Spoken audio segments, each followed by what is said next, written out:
How does your body tell you a yes? How does your body tell you a no? And for a lot of us after trauma, that's kind of the first step, is regaining that agency.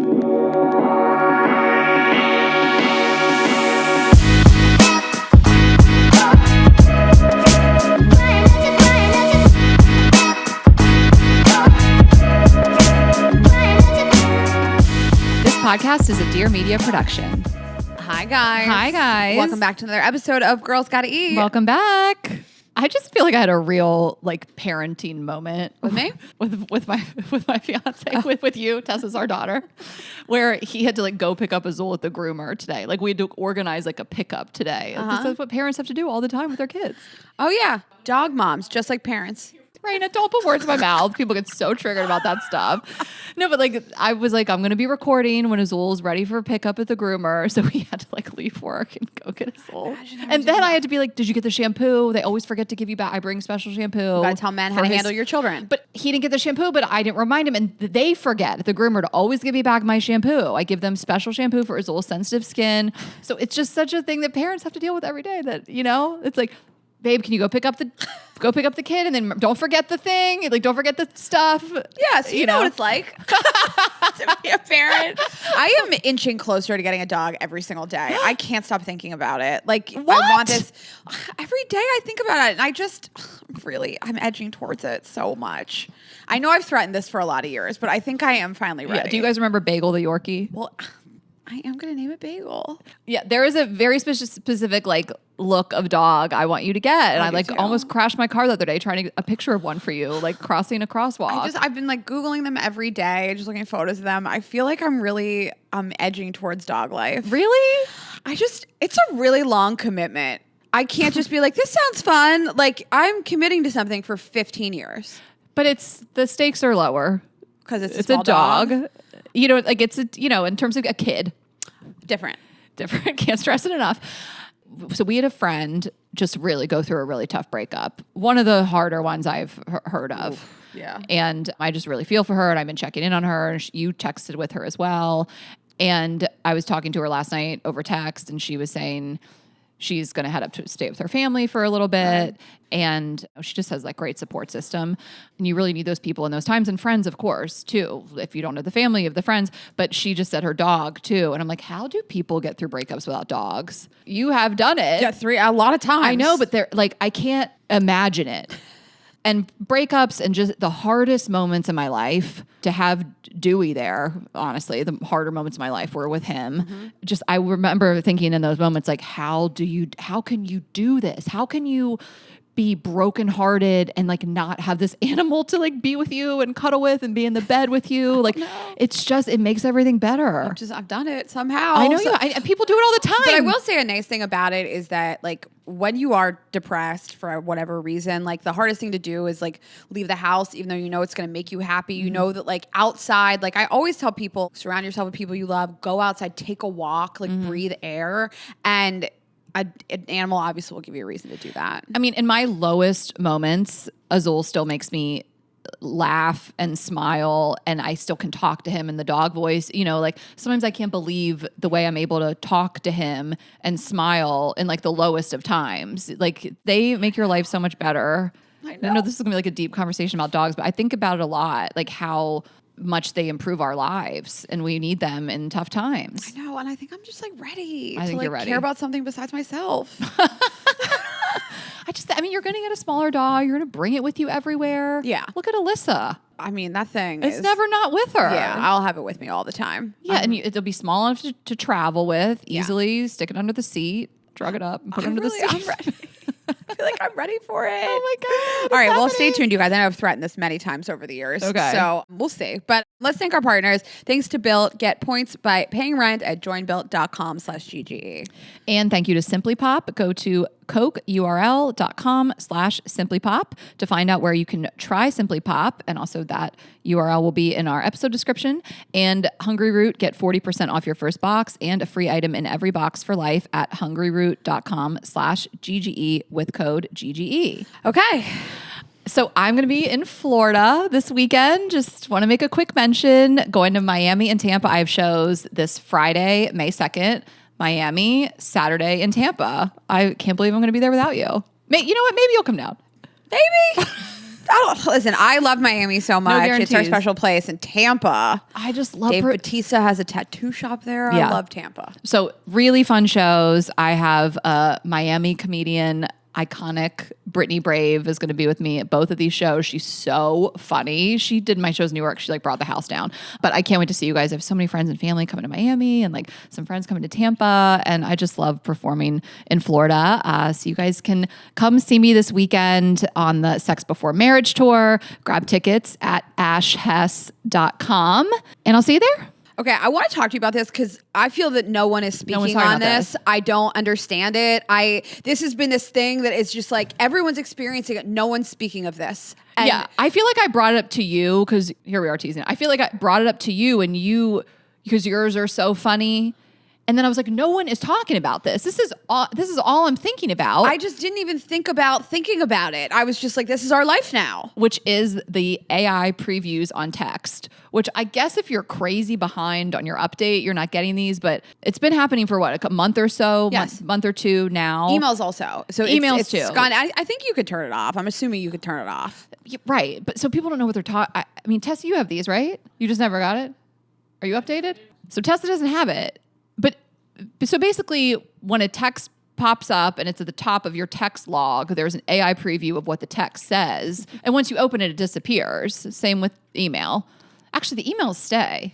The emails stay. The emails I find bothersome and annoying because if it's a chain of emails, like 10, it will summarize just something in there. It drives me crazy. It also is not accurate. But for text messages, it's very funny. And you've like read me some of the previews that have come in because I send you very long voice notes and text messages. Yeah. And some of them have been very crazy. So I asked you to screenshot them. It's tough because you open it and then they disappear. I know. So some are in my memory. But my favorite one, I'm just going to start strong, was I got an AI preview from a text Raina sent me and it said, almost defecated, had to run to car. Defecated. So what had happened was... And for me to see that, almost defecated, had to run to car. I went to a restaurant that I go to a lot. They sabotaged me. I went to the beach and I realized that like something was wrong in my stomach and I'm like sweating and shaking. I'm like, I'm going to shit on this beach. And so I ran to the car and I like white knuckled it all the way home. And I literally was like negotiating with myself. Like how bad would it be if I just let myself shit in your this car? car. Like it's the hardest I've ever had to like clench my butthole. I thought I was going to be sick. I was talking to myself in the car being like, you can do this. Don't shit in your You're car. gonna make it home. Like I was really like bargaining and negotiating with myself. But for that to be the preview was so funny because they take everything funny out of it and all the nuance. Yes, exactly. And context. They use like the official word, defecate. Okay, a couple more. This one, you were in New York and you were going out for the night and it said, wants sex, hates so-and-so's friends. We're not going to say her name. Hank meeting up. Salt Hank. Wants sex, hates this girl's friends, Hank meeting up. The wants sex was so funny. Wants sex. What? Like, I was like, she wants, this girl's horny. I think what I said to you is I'm really horny and I want to have sex tonight. And then like talked about this girl's friends that I don't like. And at the very bottom, I think I mentioned Hank. And then I think you have some from this same trip, but Raina went to this Vegas trip with our friends and I demanded to stay on the group chat. There was a point where it got a little annoying because you guys were planning to meet up, but I knew what I signed up for because I was there for all the hungover texts the next day. Like Brian and I were like, don't remove us from the group chat. So to give you guys a little background on what was happening here, I had gone on a trip. On this group chat is this guy that I had a thing with. Okay. And separately, I was texting Ashley about like trying to like figure out my way through this airport. And I was like, I can't find the gate. I like feel like such an idiot. I'm so hungover. I don't know how I ended up in this like phantom gate. So that's the conversation I'm having with Ashley. And I'm like, I'm so brave to deal with this. I slept for 2 hours. I was in Vegas all night. So on the group chat, you send the preview. The preview? He's on the group chat. He's on the group chat. The preview says Raina Greenberg, lost, unsure how to proceed, strong. And I am faced with, do I just let him think this is clearly about him? Or do I explain the absolutely ridiculous other thing that I was talking hold on, about? Raina, I didn't even wait. I'm realizing this in real time. That you thought that he would think that you meant like I'm so lost and broken about it. Did not realize it till just now. I thought we all knew you were talking about the airport. No. So I am so dead. So he sees me texting you that morning. Right, so to be clear, I'm lost. I'm unsure how to proceed, and I'm so strong. I sent this text screenshot in the group chat and be like, this is a hilarious AI preview. Lost, unsure how to proceed, strong. And he's like, whoa, I really fucked her up. I know. So I have Sophie's choice at this moment. Let him think this is about him, or let him see what I actually texted you, which was also kind of bad. So what the actual text says, we are in Terminal D, but there's only signs for A, B, and C. I had to ask 3 different people how to get here. Then I had to take a train to the mythical terminal with no signs, the Vegas airport. Just try to survive this with this hangover. We dare you. Then I'm like, just so everyone knows, I meant lost physically, not emotionally. I wasn't even realizing what you were doing in that moment. I did not realize you were covering your tracks. I was like, she's explaining a lot. Go off, I guess. It was a lot of information to be like, I sound so like physically lost and incapable. Like I've never been to an airport before. And it was really hard to find this terminal. It was crazy, but I could not let him think that you were unsure how to proceed. And I was lost, emotionally lost. And then the other one that I hate that I didn't screenshot, but I mentioned it on this group chat was earlier. The AI thing said a few different things, and it says, Raina requests wheelchair assistance at airport. Raina requests wheelchair assistance at airport. When you are so hungover in the airport, I'm so fucked up. You are like jealous of everybody. Like you're just like, can I ride on that? I mean, like the motorized things, like you are like, I need it. Like remember that time, like when we were waiting in line, I think we were leaving Miami. That was one of the drunkest I got of like 2022. And I was like, can I board early for extra assistance? It's going to take me a while to walk down the jet bridge. Like you were just like, oh my God, I can't believe I have to walk and be a person. Well, somebody walked by me with a wheelchair and I was like, that looks nice. Well, even the golf carts, you're like, can I just get on it? Do you think there is a more hungover place in the world than Sunday at the Vegas airport? No, I mean, that's the thing. Like, that's why you were eating pizza that one. It was 9 a.m. and you had a slice in the airport. I mean, it was really crazy though, because they do tell you to get dropped off at Terminal A and then you go in and there's only signs for A, B, and C, but my ticket said Terminal D and there are 0 signs at the Vegas airport for Terminal D. They are nowhere to be found. What? And then there's one that says like baggage claim this way, Terminal D this way. And you get down to baggage claim and they're like, just kidding, it's not here. And so you have to like go to the end of all 3 terminals. Then you have to take a tram to this other terminal. I was like, the fact that like they make you navigate this with a hangover. I slept for 2 fucking hours. It should be the easiest airport in the world, Literally. given the circumstances. You know what? That brings me to what I've been thinking about airports. Sometimes you were in the airport and you were like, I shouldn't be here. Is this an airport? Where are we? The ceiling's not finished. Like it's under construction. Oh, the tunnels. Like it feels crazy. I feel like it's been happening more and more. Yes. I get it, under construction, but in LAX and plenty of other airports, more so LAX, I am in an area that feels like I am not allowed to be in there. There's 2 newer terminals in there, and both times I've gone, I've been like, where are we and how do I get here? Yeah. Well, we were, when I flew to that big Canada trip I took with my fiance, like we got to the airport kind of early and I was determined to get back to the Centurion Lounge. It was a hike. He was like making fun of me. He was like, are we seriously doing this? We're walking 20 minutes to be in there for 10. And I was like, well, I'm hungry and I want the lounge. You like to do that. And we were, I'm going to put a picture up. It was the craziest I've ever seen. It felt like we were on like a hard hat tour. Yes, like there should be signs that say like pedestrians not welcome, staff only. Yes, exactly. Like sometimes when I use the stairwell in a hotel and I'm like, I shouldn't be here. And there's just like, cleaning supplies and you're just like, I shouldn't be here, but I'm using the stairs. Like that's how it feels. Yeah, it was weird. So I don't know. We just want to know if you guys have some funny like screenshots. I hate that you can't go back to them. I know. Because I look at it, I laugh, and I accidentally open the text and it disappears. But these have just been getting us. I mean, they're so funny. Like the way that we text and how so many of you guys text, obviously, especially with like your girlfriends, that AI picks up on these and the way that they summarize them, it's unhinged. I can't believe that you didn't realize why I was explaining No! that in the group chat. That is so... I was thinking about him sitting on a plane with his hangover being like, what is she saying? Does she think I'm her boyfriend now? She's lost. She's lost without me. I was thinking you were being a little over-explaining. Yeah, that's why. I was like, he cannot see this and think this.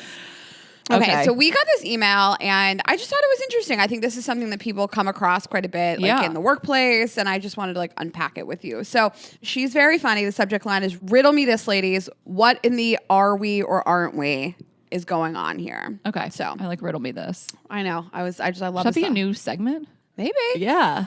Riddle me this. Wait, I like this. I like that. Okay, let's talk about it. Let's think about it. And we're going to keep this anonymous like always, but Anon, please. Anon. Okay. I've got a little dating sketch I want to run by you girls. I met this guy at work. We flirted, the kind of not the HR report kind. So, they're keeping it classy. Yeah. Eventually, he asked for my number. Fast forward 6 weeks, and we've been texting and talking literally every day, like high school crush on a landline levels of chatting, 4+ hour combos, 4 hours. Mm-hmm. She doesn't clarify whether this is text message combos or on the phone. Oh, I thought she says we've been texting and talking every day. 4+ hour convos makes me think phone, but I guess you could be, I don't know. You wouldn't call a text a 4-hour convo. You could. I guess. You sat and texted for 4 hours? Well, I'll read the rest of this to you. Okay, this is why it leads me to believe it's just text messaging. Okay. He's even bought me dinner at work a few times, but we didn't eat together. Romantic and mysterious. The thing is, we haven't hung out outside of work. Not once. I've made it super clear I'm flexible and can work around his schedule because, yes, it's wild, but still nothing. So riddle me this, ladies. What in the are we or aren't we is going on here? Am I a phone relationship, a very elaborate pen pal situation? Help me decode this romantic Rubik's Cube. So works with him. This has been going on for about 6 weeks. They're talking constantly, whether or not it's on the phone. He brought her dinner to work a couple times, but like dropped it off at her desk or something. It's not like they like sat in the cafeteria together, and he's not asking her out. But they are working together every day? Yes. They work together every day. They text all night long. I'm so confused. I think she's just like, this is happening at work, but he's not asking to see me outside of work hours. Like this is, he's really enjoying my time, my input, my flirting, whatever. But like, she's made it clear that she wants to see him, and he's not doing it. No, but she sees him every day. But she's like, I'm only seeing you at work. That's not like we're not dating. I'm having trouble wrapping my mind around when we hear situations like this where you're being pen palled. You don't see them. They live in your phone. You don't wake up every morning and go see them. So this is like extra unique. Yeah, I mean, I think a lot of people, listen, most people don't go to work anymore. But I guess like in a professional works, I mean, I've certainly had these flirtatious relationships with people at work where I see them every day and you have to act kind of professional at work, but you're like, you're on Slack or you're texting and you're being a little sexy, and this can go on for quite some time. And I mean, I've definitely had these relationships at work, absolutely. But I've never had somebody not take it outside of the boardroom, if you will. I mean, I wonder, can she find out anything? It sounds like he has a girlfriend. That would be my guess, is that he has somebody else that he's dating. Or lives with or something. Can she find that out? I mean, it's really flying a little close to the sun for him to do that with somebody at work. And then after work, he's also texting with her all the time. Again, I still feel a little confused on the details, but she has to ask him straight up after 6 weeks of this. And she can be cute and coy about it, but she could be like, hey, I'd love to like go out after work. I don't know if she said that, because she said I made it super clear I'm flexible. I don't know what that means exactly, but this has to be like explicit and let him speak. And I don't know what else to say here. I mean, I think that she's avoiding asking the question because she's afraid of what the answer is going to be. Yeah. So I think that like it's a totally normal question. Let's grab a drink when we get out of here. I think you should ask the question. I think that it's totally normal to be flirting back and forth with somebody like this and be like, hey, let's hang out. You can ask once. I think you're worried he's not going to say yes. And I think you're also worried that if you guys were going to go out, he would have asked already. So that's why you're not asking. But you got to ask, and that's your answer. Like this guy, I don't know what the dynamic is between them. I don't know if she's a subordinate to him. Mm-hmm. I do think that like, obviously people prioritize their careers. It's a no-no to date your coworkers in a lot of places, especially somebody on a different level than you. So that could all be at play for him, where he's like, I'm just going to enjoy this emotional connection until she holds my feet to the fire. And then I guess I will deal with this. But it sounds like you're gonna have to ask him out and just see what happens. Yeah. Or keep doing this if it serves you. I don't care. I mean, whatever, it doesn't have to be like, you gotta do that. I mean, it sounds like she does want more. Yeah. You can have a fun flirty pen pal thing if you want to, but if you want to go out with this guy, you got to say a thing. And then I hate to say, I don't think he's gonna do it. There's a reason why they haven't. I could be wrong. He could be like, oh yeah, I didn't know you liked me like that. It's happened before. Yeah. And you could go out. and then great, we're golden. But if not, then she's probably worried it's going to be awkward at work. And then I think pull back on all that texting. Just pull back. You know, you put yourself out there. He didn't bite. Completely pull back. If he questions you about that, I think you should be like, let's just keep it at work. Let's just be like colleagues. Like, you're well within your right. Don't let someone gaslight you about what's happening here. He's talking to you for 4 hours at a time. You're flirting. Like, he knows what's happening here. Don't let yourself be gaslit about like, oh, what? I thought we were just friends.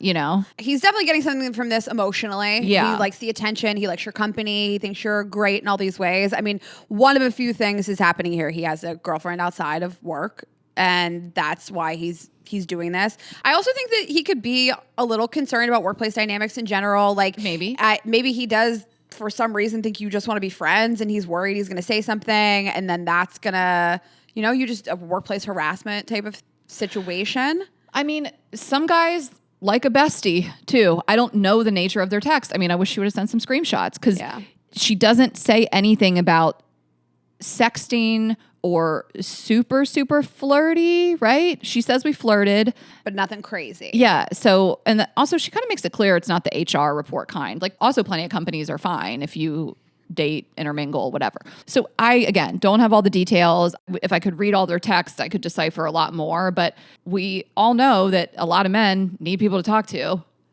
They're lonelier than ever. Like, I don't know if it's that. Like you said, he's getting something out of this. What I don't think is happening is that he's so clueless. You know, I know. I also just want there's exceptions to every rule, but totally. Yes. He bought you dinner. You guys are talking all the time. He didn't eat with you? Yeah, I mean that's also really strange. Yeah, it's all really strange. I mean, didn't eat with you says to me, I'm concerned about the optics of this in the workplace, and that maybe people will say something to me about harassing you or something like that. That's crazy. People buy each other food, like. I also feel like 6 weeks in, long conversations, assuming flirty, you would say something about the workplace. Like, if that was holding you back, you would have addressed it in a month and a half. You would have said, like, it's a bummer about work and I feel weird about it. Like, there would have been a hint that he feels weird about it because of work.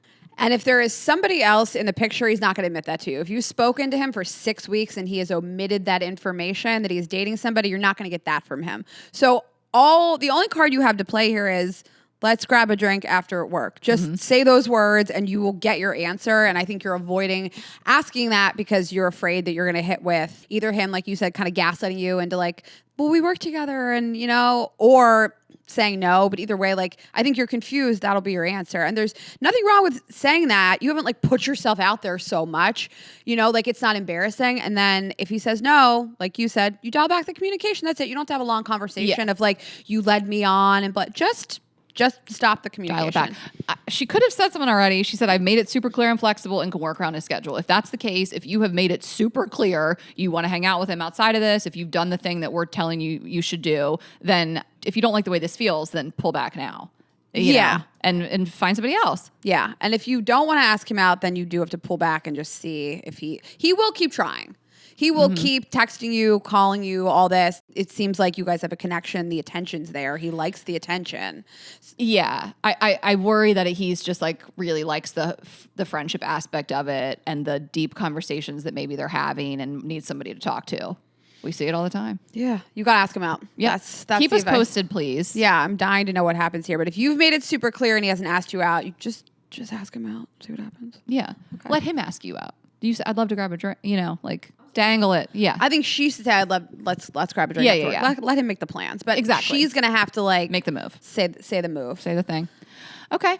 Well, once again, solving all your problems. But keep us posted. Riddle me this, girl. So we have a fantastic episode for you guys today. We have a wonderful guest back on the show. Her name is Brittany Piper. And her last time on the show was in May of 2020. The episode's May 11th, 2020. And the episode was about sexual assault. And she is a advocate, speaker, and an assault survivor. And we did a fantastic episode about that then. And I want to point you guys to some resources. But April is Sexual Assault Awareness Month.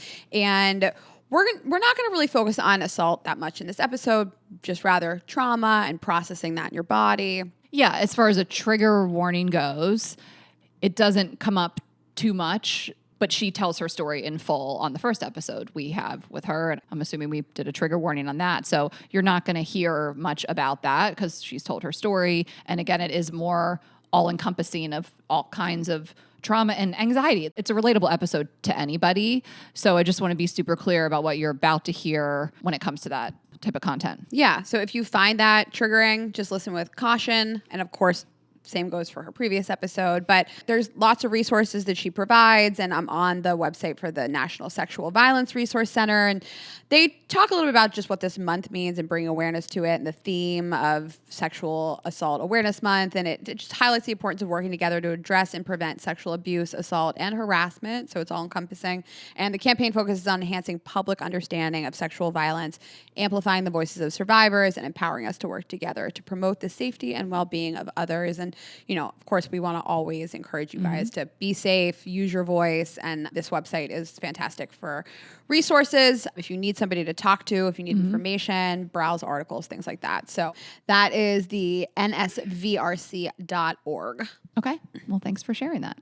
And again, today, we really hope you guys love the episode, and we just love Brittany and we loved having her back. So we will get into it. We are just going to talk about our partners. Okay. I am telling you guys about a new partner, Simply Pop. We are so excited. Simply has launched a new prebiotic soda, Simply Pop, the new juicy soda. There are 5 flavors: pineapple, mango, lime, strawberry, citrus punch, and fruit punch. We love this. I mean, I obviously, like, who doesn't want something that's going to be prebiotic, that's going to taste great, made with real fruit juice? Simply Pop supports gut health, so big on gut health, with 6 grams of prebiotic fiber, no added sugars, sweetened with juices. Monk fruit extract supports immune health with zinc and vitamin C. Simply Pop is flavor that pops. I really love all the flavors, but I'm just like a pineapple mango kind of tropical flavor. I also love a lime. Any citrus fruit I love, but they all are really delicious. Again, made with real fruit juice. And you pair that with the zinc and the vitamin C, and it's going to support your immune health. You just really can't beat it. So this is all new. You guys might be hearing about it for the first time here today. Heard it here first. And we really encourage you guys to check it out.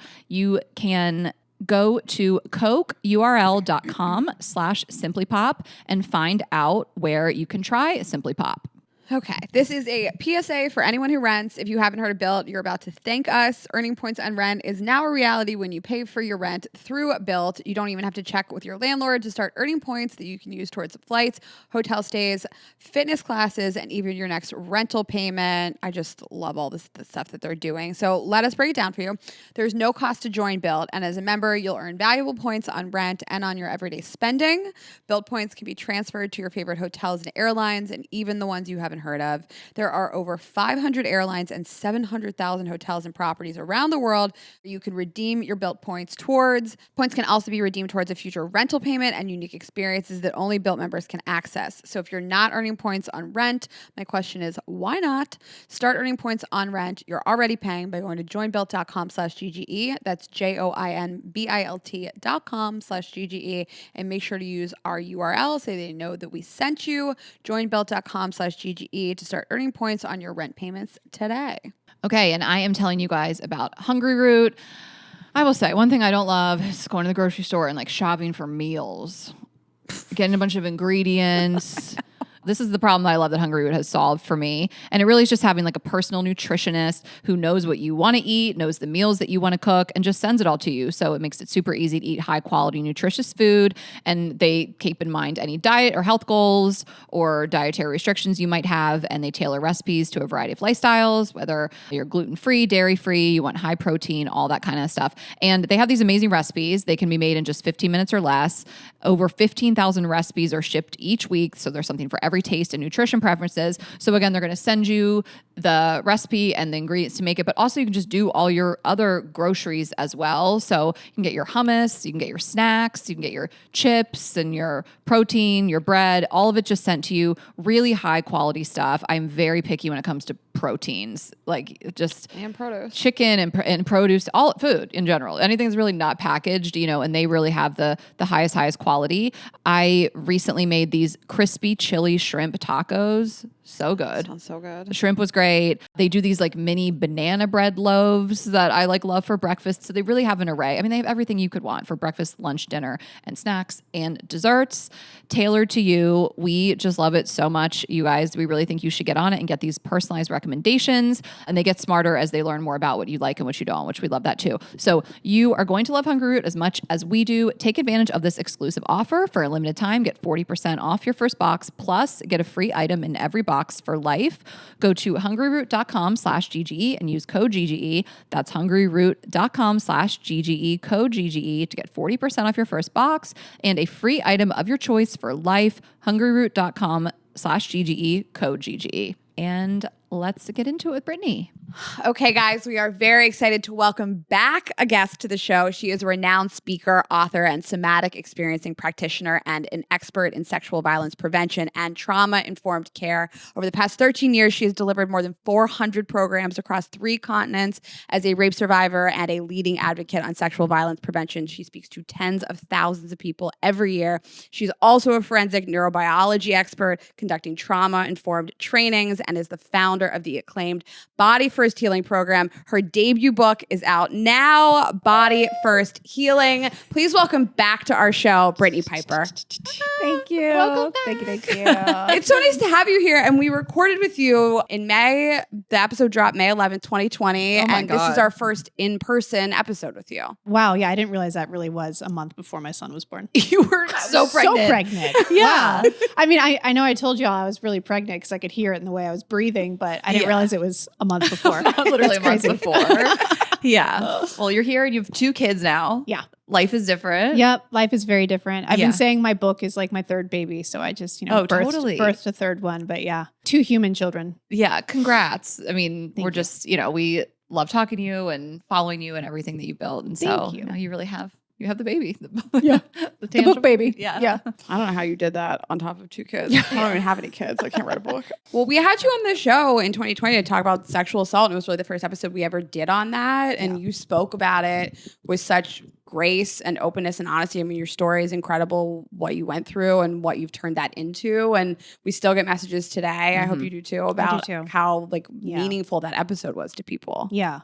Yeah. And I think even when I reached out to y'all about, having this conversation about the book, one of the really cool things about this book and kind of a full circle moment is there are 2 clients that I work with that agreed to share a little bit of their story in this book, Body First Healing. And one of the clients, she found me through that episode, which is actually mentioned in the book. So really, really cool. Yeah.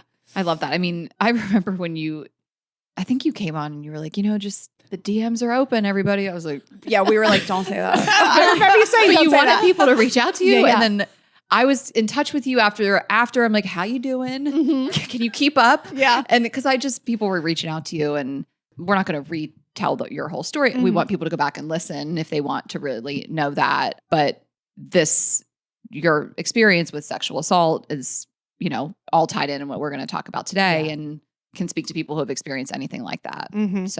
So what was the inspiration for the book? Because you sort of zoom out from just sexual assault and you expand just trauma in general, depression, people that just struggle with extreme anxiety. Yeah. So tell us about the inspiration for the book. Yeah.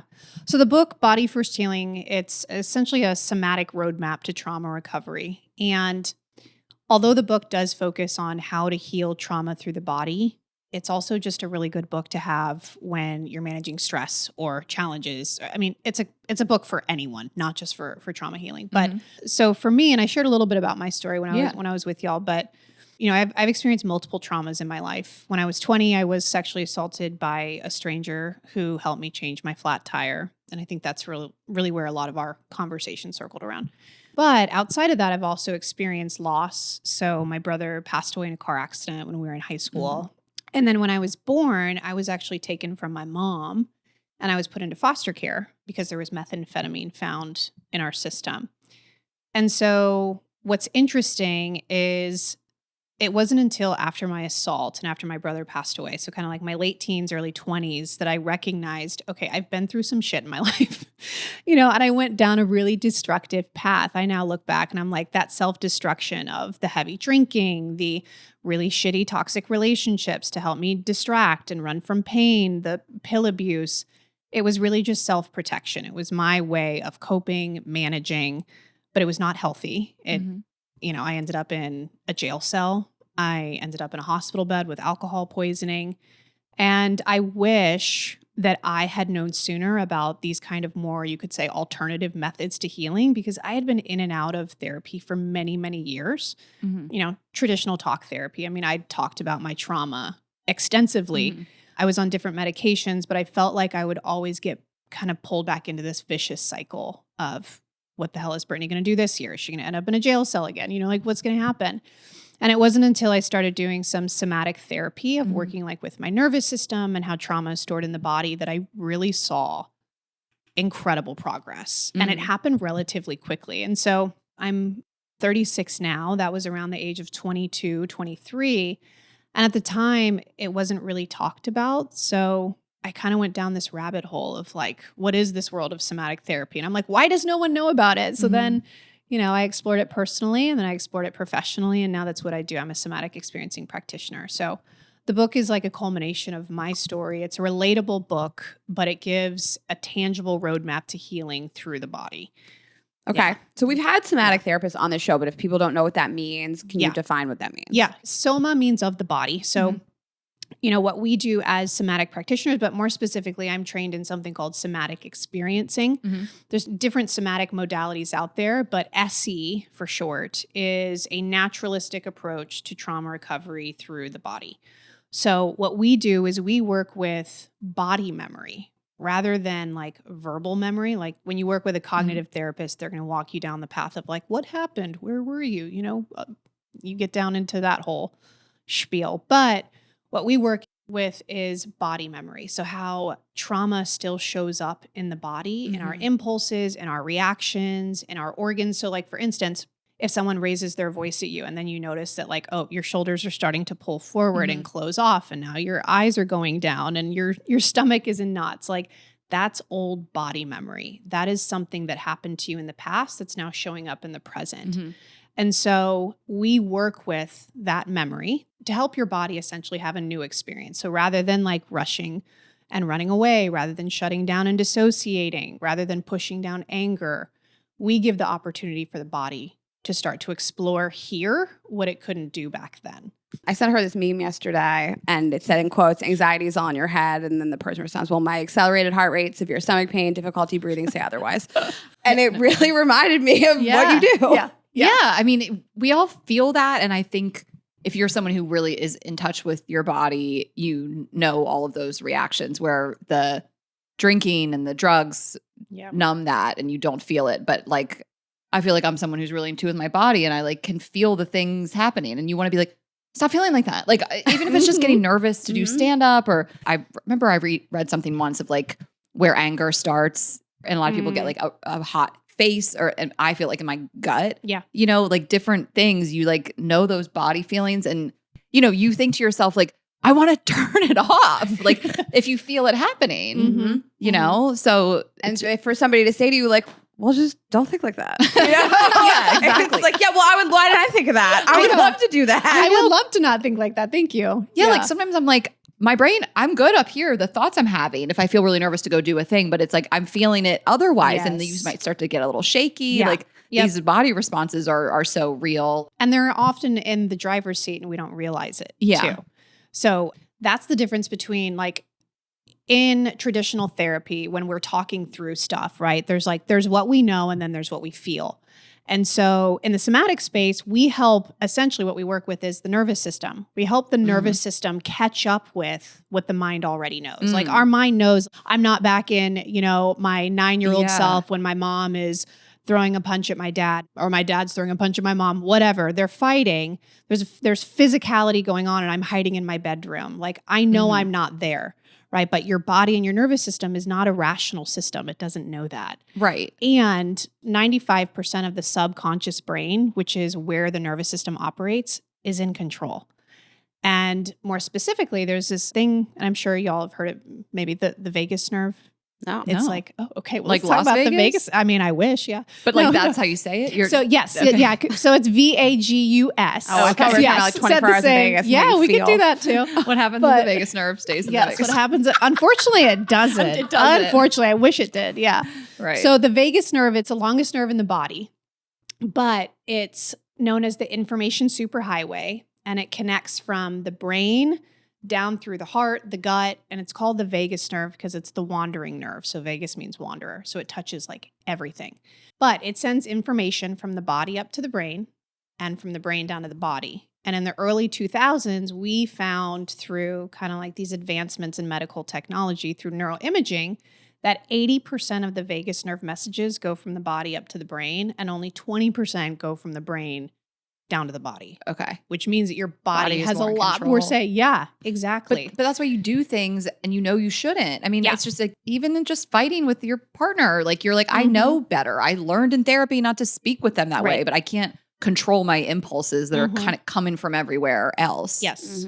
I think about just how these things manifest in my body. I had a period of time where I was really depressed, and I said to a friend, like, I feel like my legs don't work. My knees hurt. Like I'm so tired. I don't want to do anything. And yeah, I could tell myself like, you're being ridiculous, take a walk. But like, I couldn't. I physically felt it. Yeah. We always say that we cannot will our way into healing and recovery, even though we think that we can, like, positive mindset, think positive. If your body is not on board, if you're not doing the somatic work as well, you're only going to get so far. And you often find that you'll get better for a short time, but then it's like, oh shit, here I am. I'm back in that cycle. I'm back in that pattern again. But specifically what you're talking about, Raina, with depression is you're talking about the helplessness that happens in the body when the body goes into kind of like a freeze response, or what we call shutdown. The definition of trauma is any experience that overwhelms the nervous system. And when that happens, your nervous system essentially gets stuck in survival mode. So fight, flight, shut down, freeze, fawn, and functional freeze. But what happens is that when you go into survival mode, your body gets flooded with adrenaline and cortisol, our stress hormones, which like mobilize us to fight or flee. And if we don't allow our body to physically fight or flee, or if it's like an emotional thing where I'm feeling anger, which is fight, or I'm feeling that fear or anxiety, which is flight, we're really good as these human animals at suppressing our emotions, which we can talk all about.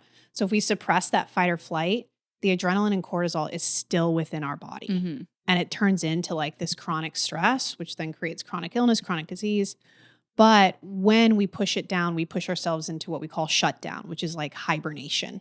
And so your body starts to like go into these very exhaustive states of conserving energy. That's where depression, burnout, fatigue live. But all that adrenaline and cortisol is still trapped within the body. And is it the same thing with like, I have a friend who suffers from like extreme anxiety. She finds it totally paralyzing and she can't talk herself out of it because I think her body has reacted in a way that's like, or like all the chemicals. And she can't tell herself the truth, which is like, you're safe. It's going to be fine. Let's work through this. Right. Is that similar? Like those chemicals are just kind of trapped in the body? Exactly. Yeah. So what we say is that we have to show the body and the nervous system, not tell it. So like, even though she's saying, I know I'm safe, the body is feeling a different way. And the nervous system, it operates from the subconscious brain, but more specifically, the two lower regions of the brain, which is the emotional brain, which is the midbrain, and then the survival brain, the brainstem. And the language here in these two regions is emotion, feeling, sensation, and impulse. So the language is not cognition, which is why we can't tell our nervous system, like, get over the anxiety, you're safe, like, move through the depression, you're fine, be happy, like, buck up. The nervous system is not going to be on board. It has to feel it. We have to show it. But what we're talking about here is a chronic stress response cycle.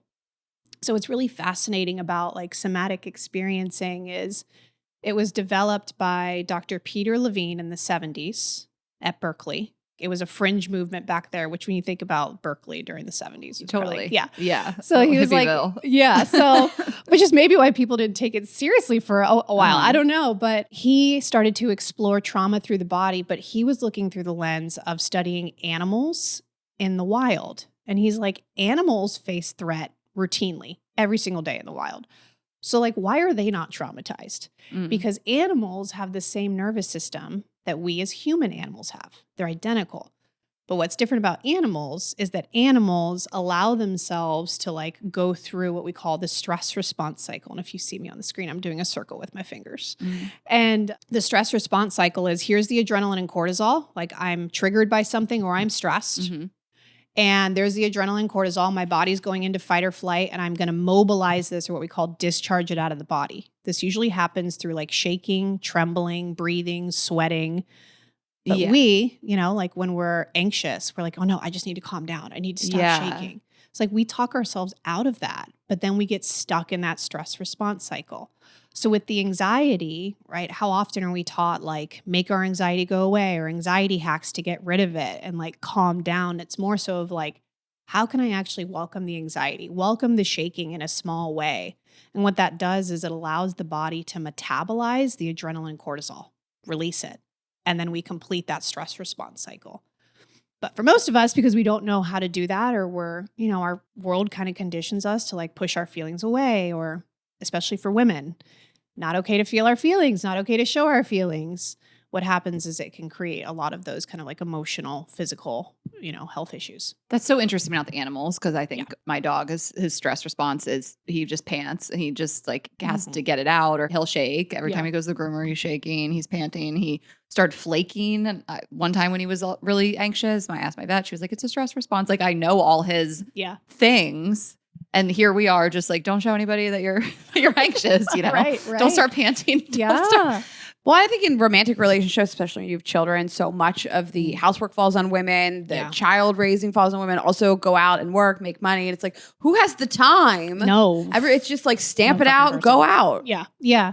Oh man, I have a lot to say about the whole women thing. Yeah. And it's funny because my husband and I were just talking yesterday. I'm like, do you see this article? We're driving the car. I'm like, I said, parents are under a family crisis. Yeah. Parents are burnt out. It's now been, deemed by the CDC. Like, but seriously, we're overwhelmed. And I'm like, think about honestly how it is for like people who are parents in this day and age compared to like our parents. Back then, like the cost of living wasn't as much. The cost of raising children wasn't as much. Like inflation wasn't as high. And so it's like, we're all expected to be working, but then we pay this boatload of money for childcare, and I have a lot to say about it, obviously, but that's a whole other topic, I know. And we're less healthy than we ever were. Yeah. I mean, I know there's a lot of factors and there's genetics and microplastics and all the things, but I think stress and anxiety plays so much into your physical health. For sure. And I'm not going to make any crazy claims on like it causes cancer. But I think you cannot deny what's happening in your body when you are having those types of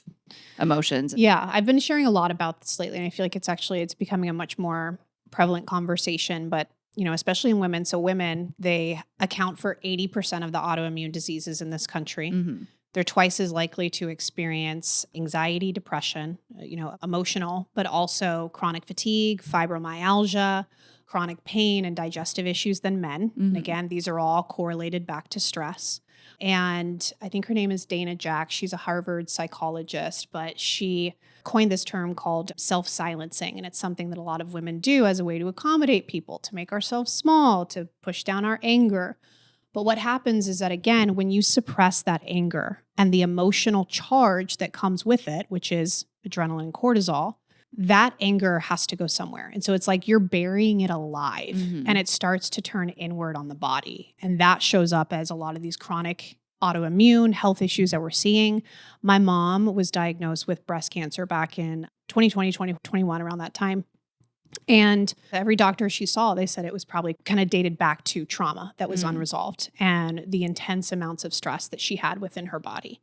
Because when your body is stuck in that stress response cycle, every system in your body essentially goes on the back burner. Yeah. Your immune system, your hormone system, your respiratory system, your digestive system, your cardiovascular system, everything, endocrine system. Everything gets turned down so that the nervous system and survival can take priority number one. Yeah, lots to say about that. But especially for women, it's a struggle. So much stress. So much damn stress. So where do we start? You talk about naming your core wounds and the trauma responses that you do have and trying to figure out what those are before we can like address them. So where do we like start? For sure. Yeah. Maybe just to like make it more relatable, I can share one little snippet of my story. Yeah, share as much as you want.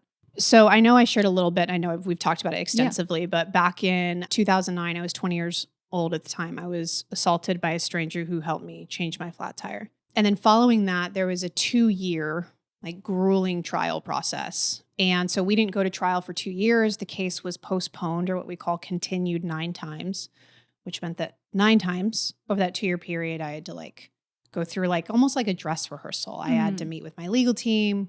go through the depositions, listen to the tape statements again, practice being on the witness stand. Like it was really, really hard. And so during that 2-year period that was probably one of the lowest points in my life. I was really struggling with, mental health issues, suicidality, eating disorders, alcohol abuse, pill dependence, and I found myself in a really, really shitty relationship. So the trial came to an end. He was sentenced to 60 years. And I think I thought at the time, like, once he's sentenced or if he's convicted, I'll be fine. All of my problems will go It'll away. be over, Yeah. Like I can get rid of the depression medication, the anxiety. Like I was on a lot of different medications at the time and it did not get better. And in fact, it got worse. And I think it's because I didn't have like the trial to like put all of like my focus on anymore. And so 30 days after the trial, I was in the car with my boyfriend, again, shitty boyfriend, who was pulled over for drinking and driving. And when the police officers went to just pull me out of the car just to give me a ride home, in my drunken mind, I had like this flashback of the night of my assault of a man touching me in a car. And so I went back into what I now know as a practitioner. I went into a trauma reenactment. My nervous system tried to fight back.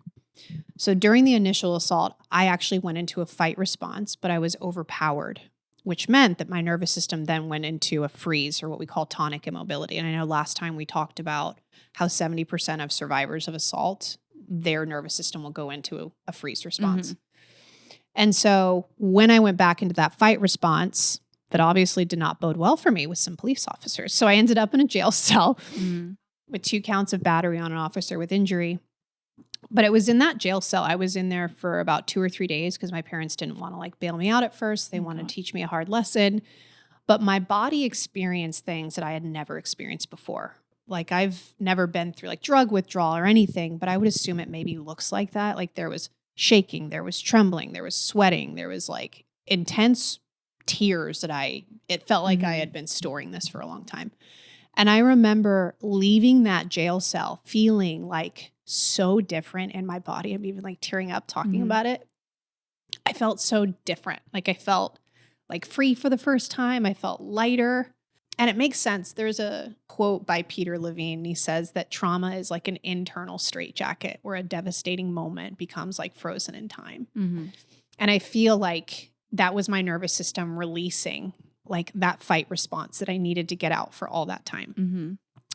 And that's when I became obsessed. I was like, what the fuck just happened to me in that jail cell, And I remember going to my therapist and she said, she was a talk therapist. She's like, I think you need to see a somatic therapist. And so that kind of opened the door. But all that to say, your question, like, where do we start? A lot of the work that we did at the beginning was actually just learning how to like listen to my body again because I had become so disconnected from it.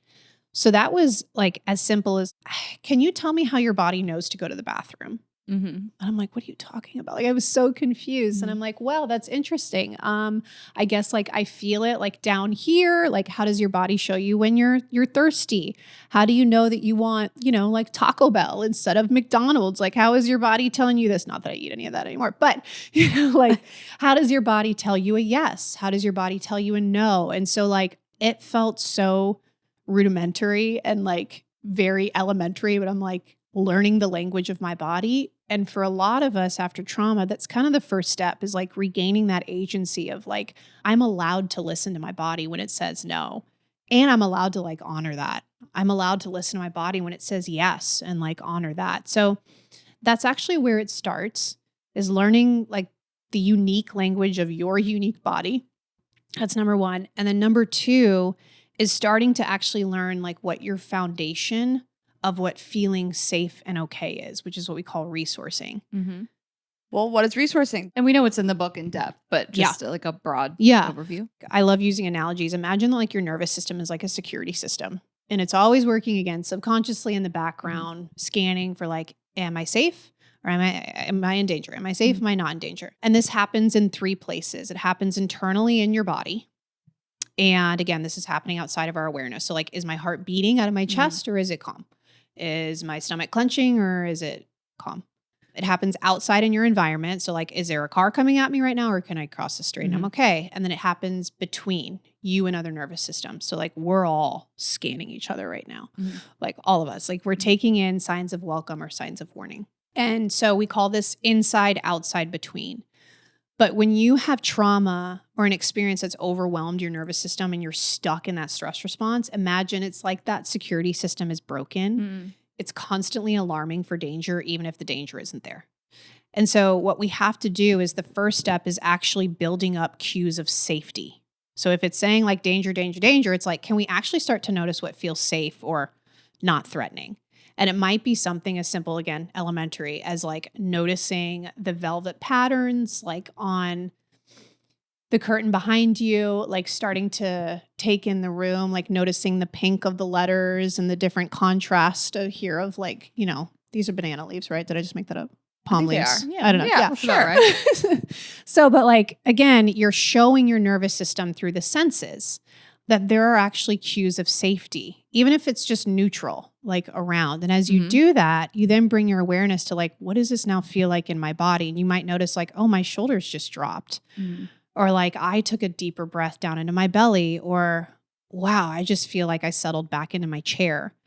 And it's that experiencing, that somatic experience that shows the nervous system, we can actually be safe and present here. And that what happened back then is actually not happening right now.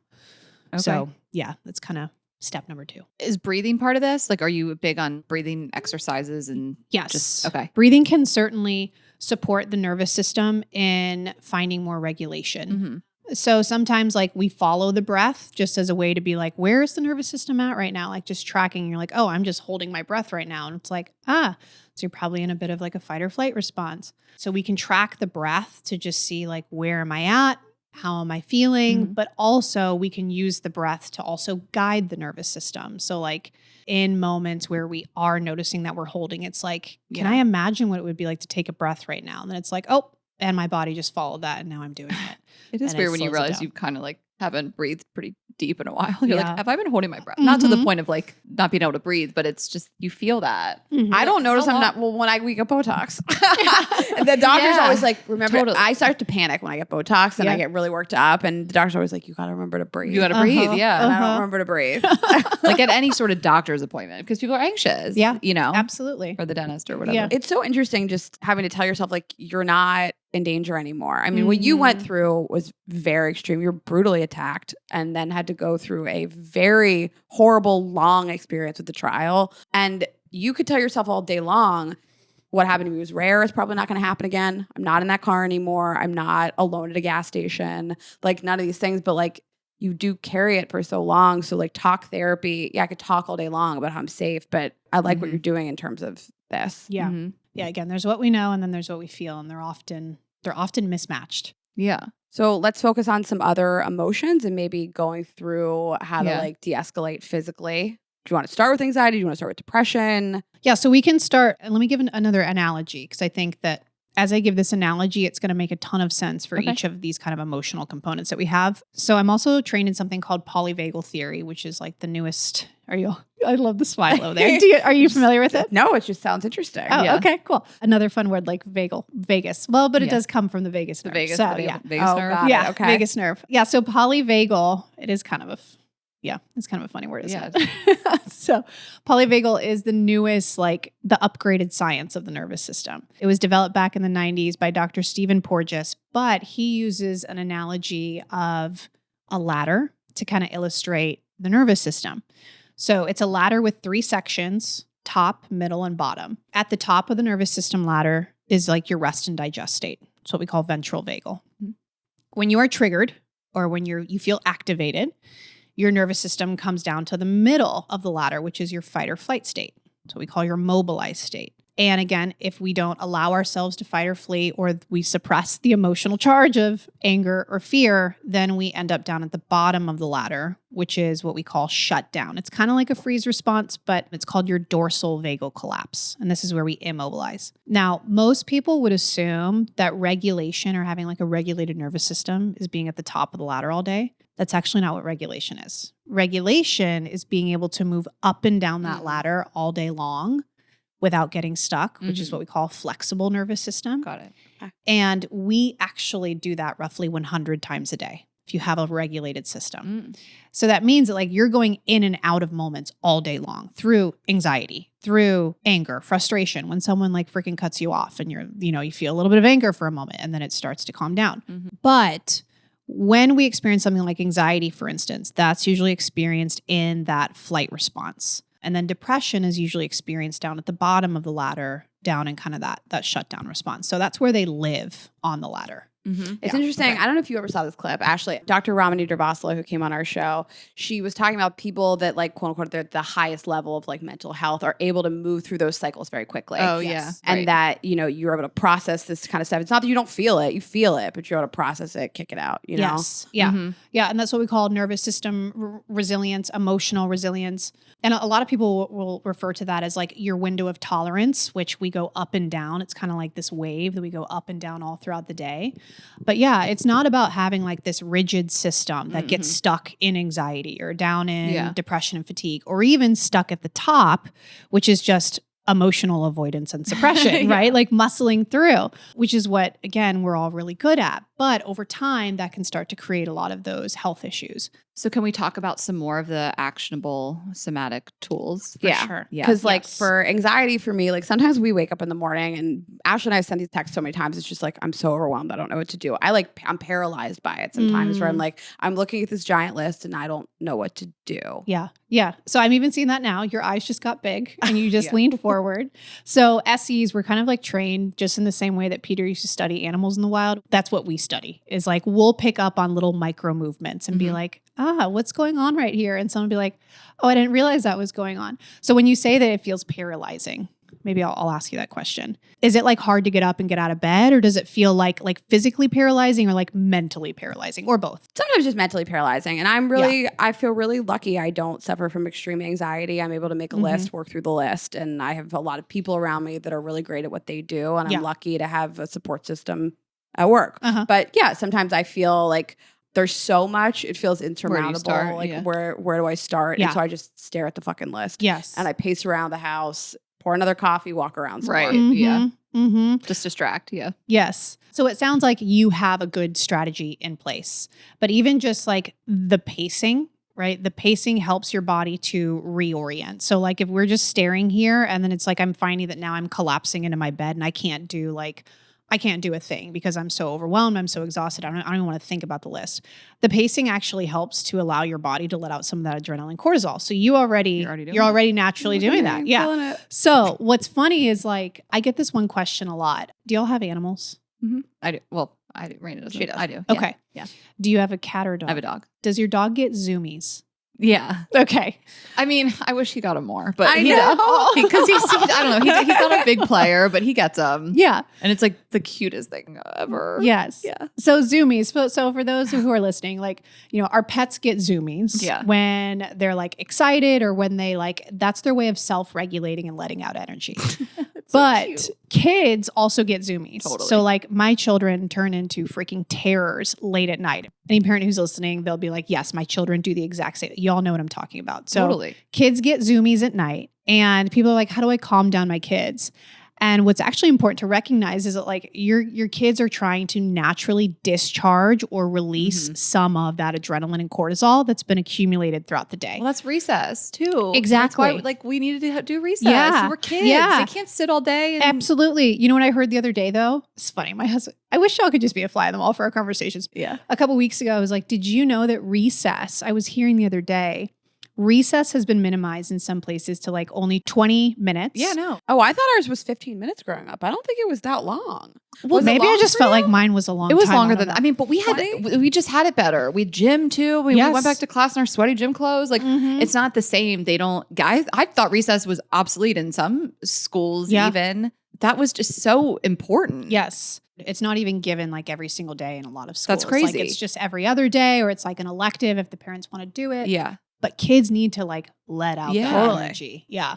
So with anxiety and like when we have all this kind of pent up stress, I like to also think of another analogy. Y'all are going to be like, I do not want to hear the No, we love the word I love analogy. No, they're really great. It helps. I like to visualize too. Yeah. So yes. Okay, good. So think of it like a pressure cooker, right? Like you have all these stress hormones that have been building up all throughout the day, accumulating in this pressure cooker. And if we're not taking the time to like open the lid and release some of that stress, that is how we get to the place where it's like we are either that pressure cooker is exploding, which is like panic attacks or rage or anxiety attacks or rage, frustration, or it implodes, which is where we end up in like burnout and depression.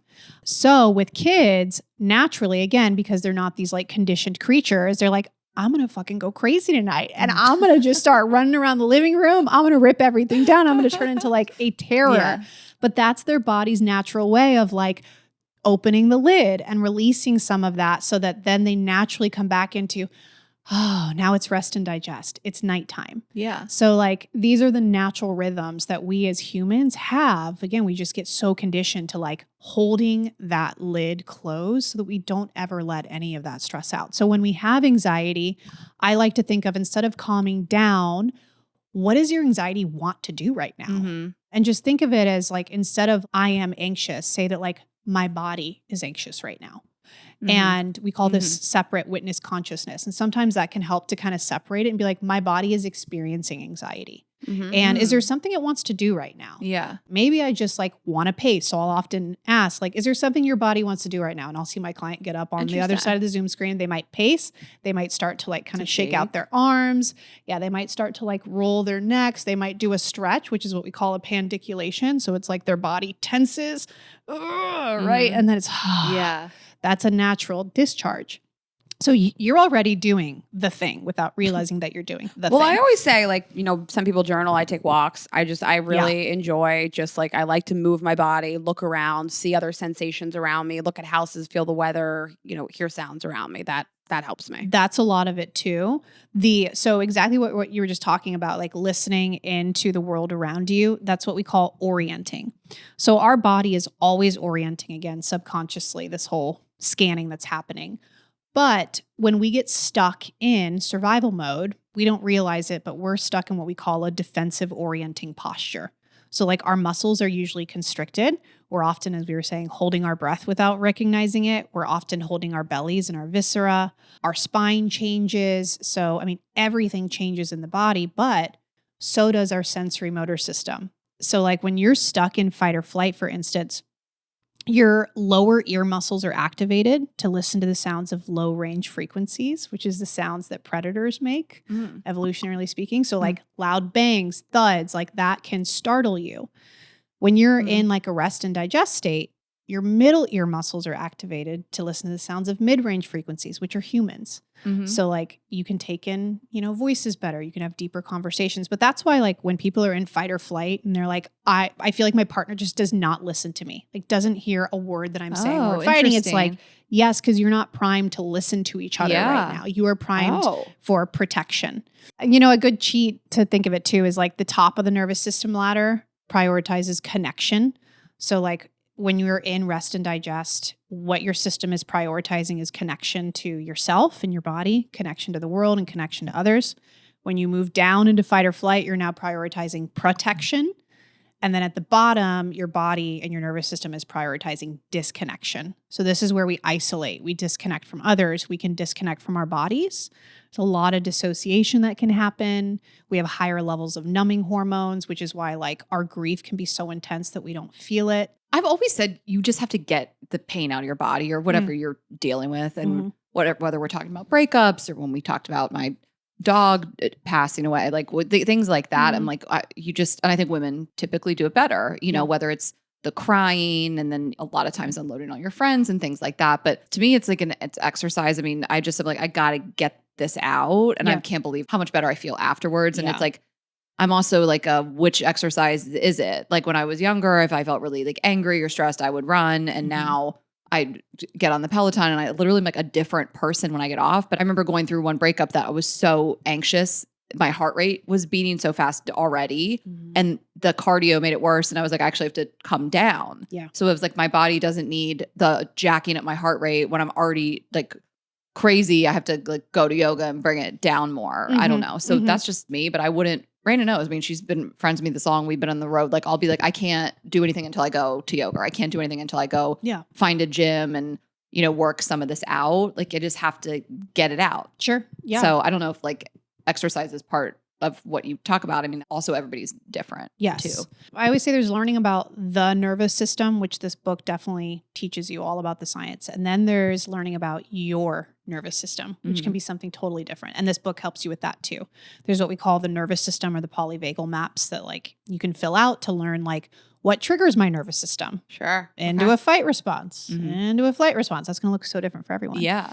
So like you talk about movement for anxiety. What about like breathing or yelling or talking? Like, is there other things verbally you can do? Limb shaking. Yeah, limb shaking could definitely be one of them. I'll give you what I call the 3E formula to kind of like work through it. So the first thing you want to do is when you notice that you're experiencing anxiety, the first E is experience.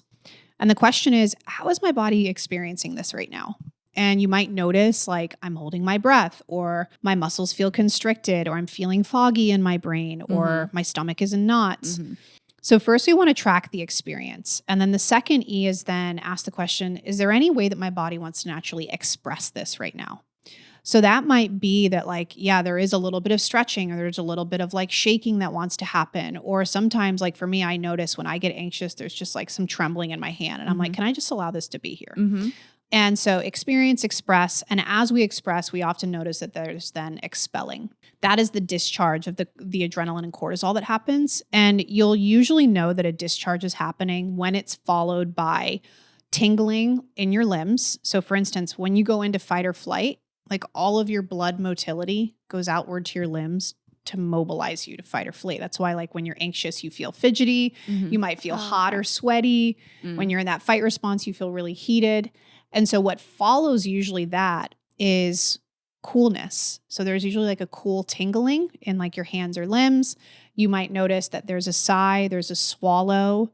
And as you go into rest and digest, you also might notice that like you literally might burp, or your stomach is like gurgling because your digestive system is like coming back online. So it's going to look different for everyone, but usually some kind of physical movement. However, I will say the one thing I've noticed a lot like on social media is like people being like, okay, we just need to get out our emotions and just release it. So like, let's do some rage screaming, or like some shaking, or some jumping up and down. And the thing is with that is that if anytime, let's say it's anger, okay, anytime anger comes up and you're like, oh, it's here, I got to go do that thing and I got to get it out, then what's going to happen is like, it's here. It's arrived. It's here. Yeah, it's here. I got to get it out. Then what's going to happen is anytime that comes up and you try and use some kind of like tool or hack to get it out, you will always be doing that because it's like you're not sending the message to your body that this anger is actually allowed to be here. Another analogy I use, I told you there's a lot of them, is like a hole in the sand. So like think of, a hole in the sand at the beach, and this hole is what we call your capacity. So like, for instance, it's not that the anger is too big in this moment. Like if we're overwhelmed, it's that our capacity to be with the anger is too small. So we want to grow that capacity, which is that hole in the sand. So the anger represents the water that rushes in to the hole. And our tools like the breathing or the shaking or, whatever things we do, that represents the sand buckets that we use to get the water out. So if every time there's water in that hole and we go rush to use the sand buckets to get it out, that hole is never going to expand. But if we allow a little bit of the anger to come in, it starts to erode away at the hole and it becomes bigger. And so that's one of the hangups I do see right now in the somatic space, is that people are so obsessed with the tools that they're always jumping for them rather than just noticing, can my body be with the experience? Does it know how to naturally express it and expel it? So the tools can be helpful, but not leaning into them all the time, if that makes sense, because then it almost becomes like another form of avoidance. I need to get this out. Something you have to do. Yeah. Like, because I'm trying to figure out what the difference is, because you are also endorsing those tools. Yes. You're just saying like a little more like self-reflection first, a Exactly. little more like sitting with it and not relying, and then you become dependent on it. Yeah. You're like, oh, okay, now every time I have anger, I got to go scream. Yes. And I'm at work and this is weird. And, like, could we do right now? so? You could start bringing a pillow to work. Yeah. This is my screaming pillow. Screaming pillow. Yeah. And I think because the tools are so incredibly helpful, but that's why there's an entire chapter in the book called Somatic Practices Before You Begin. And Okay. it gives you like a Right. roadmap of like when to use these. And so maybe I can give the briefest overview of like when you can use them. Yeah. Let's just use anger again as an example. If the anger feels unbearable, like it's like, I can't be with this and now I'm starting to dissociate from my body, that's a moment when you can use a tool to find like resource, right? Can I do like some resourcing, some orienting, noticing again through my senses. But if the anger feels tolerable, like you're noticing the experience, you're like, there's some heat rising here. And as there's heat rising, I'm noticing there's clenching in my jaw. And then you ask the question, is there a natural expression that comes or can I express? Then that might be one of the moments where you use one of the tools in the book where it feels tolerable. It's like, maybe it's just clenching my fists. Maybe it's just doing an air scream. Maybe it is just visualizing like whoever my ferocious animal is and seeing how that feels in my body. And now it's like, oh, as I'm doing that, now there's tears coming and like my body is really expressing. So it's in the moments where it feels tolerable enough. And if the body just needs like a gentle push to kind of let stuff out. Okay. Yeah. It feels like anger and anxiety, there's some real physical tools to like get that out of your body. But when you're at like the different part of the ladder, which is like depression and burnout, really deep trauma. Too. Yeah. When you're just like, I'm not taking a walk or screaming I can't about get out of bed. No. Yeah. No. So where do we start? And obviously this is a lifetime of work. We can't wrap it up in 15 minutes, but what do we say to those types of people? So there's 3 themes that I talk a lot about when you're down and shut down at the bottom of the ladder. So like if you are at the absolute bottom, and this is like a lot of the people that I work with that have depression, can't get out of bed, chronic fatigue, fibromyalgia, a lot of chronic pain. That is more so when you're down at the very bottom, you actually want to prioritize rest and conservation. The last thing you want to do is actually put more strain and stress on your system to get out of this place, because that's just going to increase your adrenaline and cortisol. And it's hard because when you are in those places, like especially if you've been there chronically for a long time, there's like this urgency or almost this desperation of like, I don't want to live like this anymore.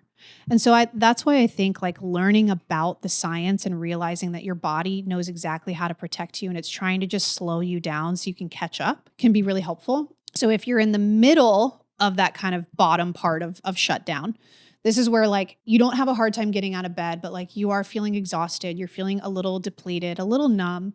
Here is where you actually want to prioritize, like, how can I bring more connection back in?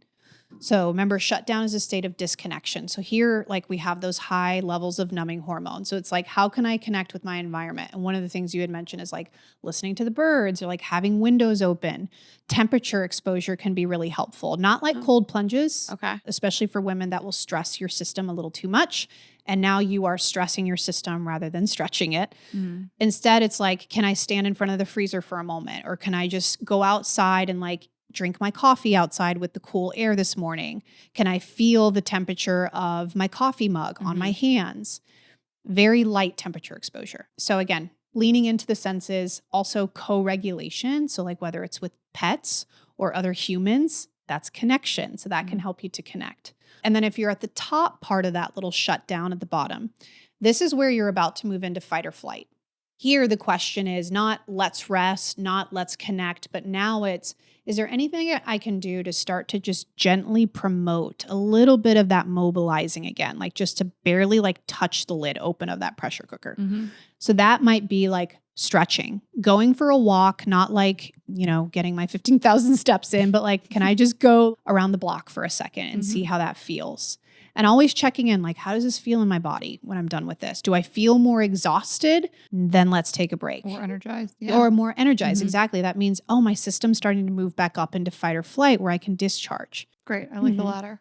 We love the ladder. I'm really picturing that ladder. Yeah, I know, right? The ladder. And I think there's like a lot of really serious physical responses to all these things. Yeah. I mean, what do you see a lot? What do people ask you about a lot? It's either physical.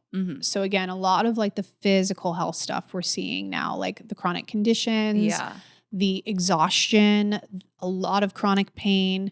Did you read Three Women? I've been reading through one years ago. Lisa Taddeo, it's like this book, and she basically writes about these 3 women, like 3 real women. She followed them for years to share their stories and their personal lives and their sex lives. And the one really stuck out to me. She was in this terrible marriage and he wouldn't kiss her or touch her. And she was in chronic pain, and she started having this not really a fair, because then she did break up with her husband. Yeah. Spoiler alert, guys. So Well, the book's like 10 years old. So. yeah.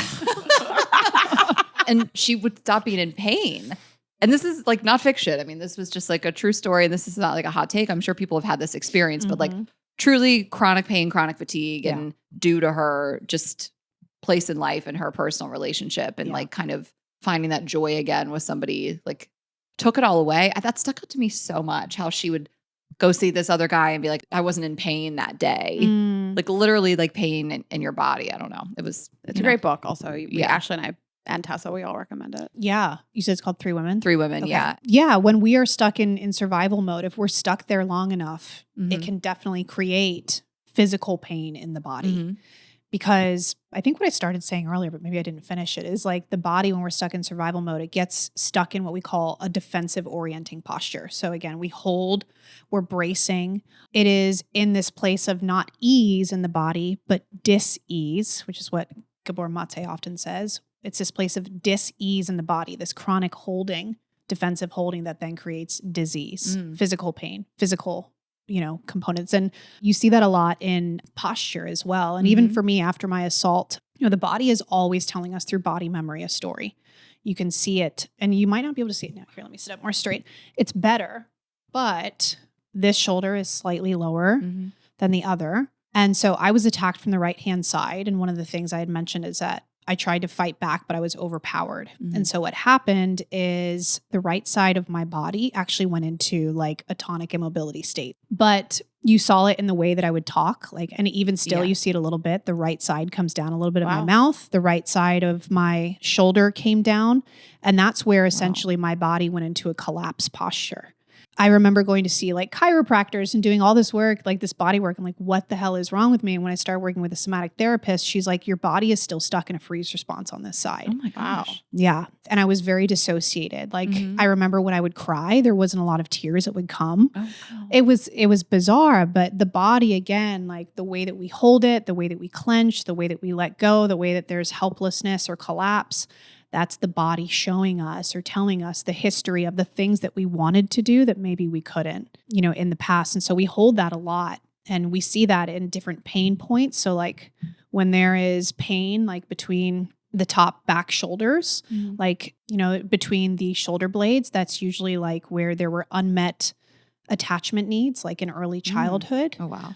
The jaw tension, of course, I'm sure y'all know that has to do with like suppressed anger, right? So like a lot of TMJ, but also chronic migraines, especially lower migraines, that can have to do with emotional suppression. The diaphragms hold different kinds of emotions and pain points.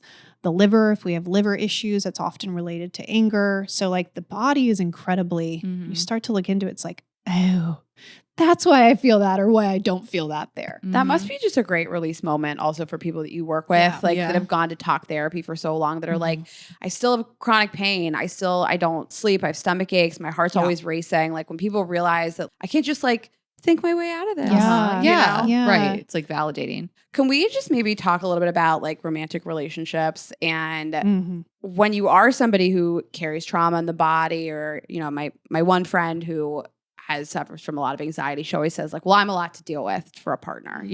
I'm a lot. And I think that we worry that we don't know how to express this to a partner and how they can help us without maybe turning somebody into your own therapist, and they're not qualified to do that for you. So like, how do we talk to a partner about this? Yeah, I think, what can often be helpful is in, first of all, the recognizing that our partner doesn't necessarily have to like make room for our trauma or fix our trauma. It's more so just being met with like empathy.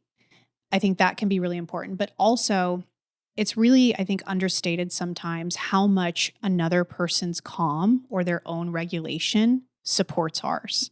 Okay. So there's, this wonderful science that we all have called co-regulation. And so when you're around someone enough, your nervous system starts to mirror theirs. And we actually learn to co-regulate as humans before we self-regulate. So like when a child is upset, they'll reach for mom and dad because they don't know how to self-regulate first. And so in just recognizing that maybe your partner doesn't have to have the answers for you, they don't have to be your therapist, but maybe just telling them in moments when I'm activated, in moments where I'm feeling anxious, you maybe don't have to fix it for me. Because again, there's nothing wrong with you. Your anxiety is normal. Yeah. It's more so, can I borrow your calm in those moments? Or like, can I borrow your regulation? That's actually much more powerful than a partner who's trying to make it go away, because then it's like, it's sending again this internal message of like, I'm now warring against my anxiety. And the more that we do that, the more that we resist it, the more that it just persists. So I think, yeah, that can actually be really helpful. If you have a partner who's capable of that, by the way. Yeah. So sometimes you're just with the wrong partner. Yeah. Right. Like, yeah, I mean, I had a partner that activated me like into a different version of myself, and my fiance now, it's just like, oh my God, he's just like changed my life. He's helped me with my bad habits. I'm so calm all the time. Like he's just a calming presence. But would you even go so far as like asking, you know, can you just hold me or rub my back or like hold my hand? Like, are you like physically, do you find that helps? I mean, I think so. Yes. You know? So for some bodies and some nervous systems, that can absolutely be helpful, because that's one of what we call our first imprints of co-regulation is through touch. Yeah, through touch. But if that wasn't given to us, it can actually feel really activating. Okay. So for some people, it can feel activating. And that's why like teaching people how to support us or teaching people how to help us co-regulate can be helpful, because that's going to look different for everyone. I do have a question for you though, if it's okay. Yeah. So you said this last person activated you. Now, person that you're with, lovely. Are you a different person than you were between the relationships? Yeah. I was like, laughing. Right, I was laughing.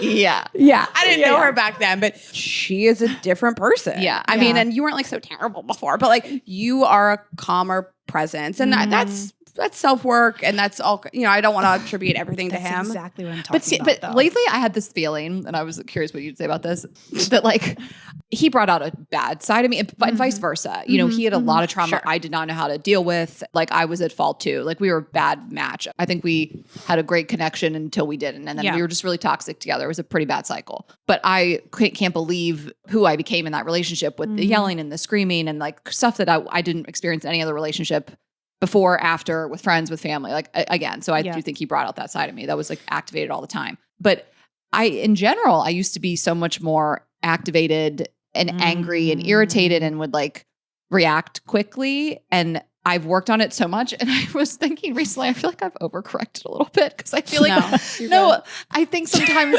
There we were. No, you're good. Yes, sir. Shut up. Not with you. I think recently I feel like I've had some situations where You've been too chill? I get mad later. Okay. Like I'm in the moment, I'm like, it's fine. And I think I'm fine. But I was thinking about this recently. Like there's been a couple instances recently where I actually was kind of angry at something that happened and I kind of had to revisit it. But do you feel like sometimes we just catch a stray, like you just get hit by a bullet and you're like, wait, what? And then an hour later, I'm like, I didn't react to that. That's crazy. Like, is it like that? Because you don't expect it. Yeah, sometimes you're caught off guard. And also you might be in a group setting, a social setting. You're not going to pop off at somebody, you know, and you go home and you think about it and you get mad. And I think we all wish we could react perfectly in the moment. But I think about this thing that happened one time with a girlfriend at dinner, and she said something that like it took me a while to process and digest how honestly insulting it was. And I, in the moment, was kind of like, that's fine. Yeah, whatever. And then like walking home, I was furious. Yeah. And we haven't really talked since. I mean, it just was so offensive. And I'm wondering if just how I used to be would have caught it, or I'm more of like, keep the peace, don't yell at dinner like you used to in your 20s, you know, and now, or it's just, we're all human and we don't really know what's happening in the moment. And we're like, it takes us a minute. It sounds to me like you're just less reactive. 100%. That's why Raina laughs so hard. Like that's the main change in me over the years. I find it more like there's this volume dial that like when we're reactive, that means that like our younger or past selves are in the driver's seat. And there is this wonderful human, you guys might know him. His name is Dr. Russell Kennedy. Okay. He's the anxiety MD. He's an author, but he's a good colleague. And I actually quote him in the book. He says that a trigger, which when we're reactive, we're just triggered. A triggered is an emotional age regression. Oh, so it's an emotional age regression. We are triggered back in time to something that, And so that's why my question was like, have you changed? And you said you've. I don't want to give him all the credit. I don't want to be like, it's just him. Like, I think she has changed. Before my fiance? Yeah, it was way different. Yeah. I think that she has just taken a I beating. don't think we were giving him credit. Yeah. Well, I'm saying in this relationship, but like I think that we do, when you feel that you have a partner that makes you feel emotionally safe, that you feel heard, you don't feel attacked, you feel like you can express how you feel and they're going to actually digest that and say something back to you that's respectful and calm. I think that you can show up as a different person. You can. And like, I see it with my two parents, like both of them could say the exact same thing to me and I would flip out if my mom said it. My dad could say it. I'd be like, well, that's what's up. Whatever. You're right. It's okay. It does be like that. But, you know, it depends on who you're speaking to and the history you have with them. And I think that like you already had become a person who was calmer. I've been working on it. Yeah. But can we talk about this whole getting mad later? Because it's tough to go back to people. Well, okay, I want to explain that situation that you're talking about a little bit better. I think that you were in a social situation with people that you had a long history with, that you felt safe around, that you are used to sharing a lot with.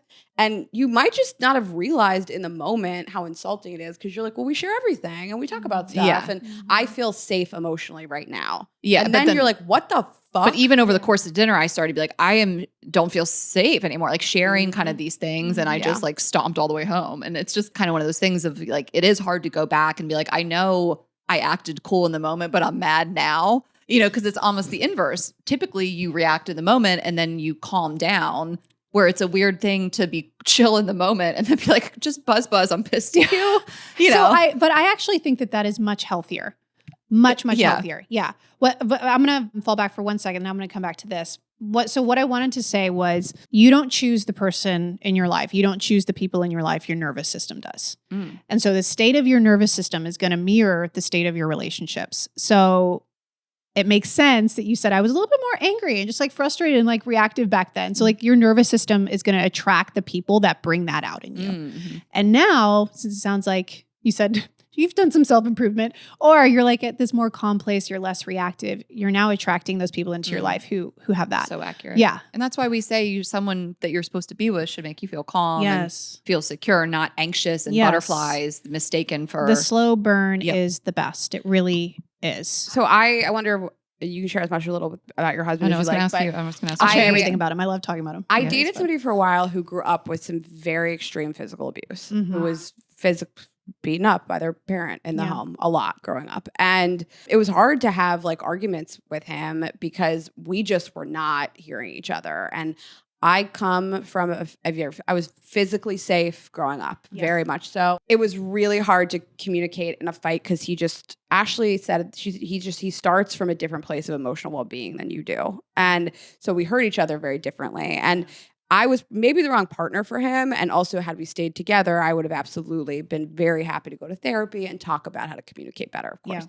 But like if somebody does come from, you know, his whole life was trauma, you had a traumatic experience, and then they're in a relationship with somebody else, like how does that partner kind of like meet you, talk to you, hear you in a fight because you are coming from a different place.